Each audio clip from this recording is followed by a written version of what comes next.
رسول الله وقتی از دنیا رفته ما را به یک چی گذاشته؟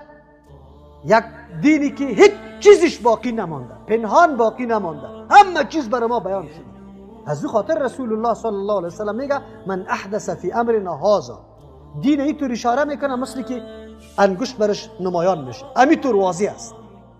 کسی که در دین ما کی است چیزی را پیدا میکنه.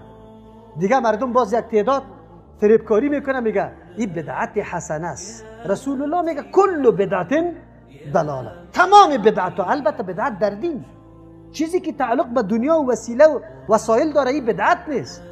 چیزی که موجب ثواب میدانی او بدعت است که او را پرزی دین میدانی و این کلش چی است؟ گمراهی است، هیچ خوبی نداره قطعا.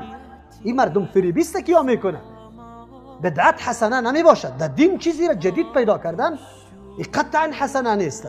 بدعت دین خراب میکنه. یکی گناهگار است، یکی بدعتکار است. بدعتکار ضررش از گناهگار که خیلی زیاد است. چرا زیاد است؟ بدعتکار تنها شخصی خود ضرر میرسانه، چه گناهگار. بدعتکار به نوع انسانیت ضرر میرسانه. گناهگار او تنها مخالفت یک امر شریعت کرده، عملی نکرده. بدعتکار امر شریعت بیخی از بین میبره.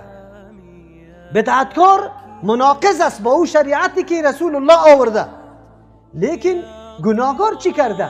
او توسط گناه خود دمیرایی که روان است از سرعت باز مانده، آلی بتی شده، سست شده که بروه به الله سبحانه و تعالی. از او خاطر بدعتا اثر بدش خیلی زیاد است.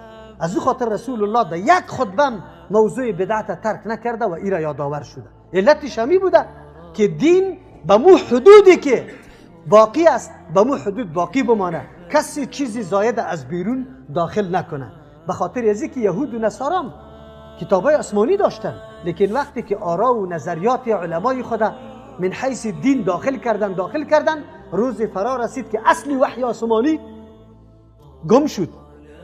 نمیفهمید که اصلی وحی آسمانی کدام است و گپای ملاها و بگوی دانشمندا و کلانایشان کدام است، کدامش دین است کدام دین نیست. از این خاطر خودداری و اجتناب از بدعت امر خیلی ضروری است و مسئولیت ما و شماست که از هر برادر مسلمان خود لا اقل یک دعوت برش داده بتانیم، مانع شده بتانیم از اینکه در بدعت واقع نشود. مسئولیت خود ادا بکنیم.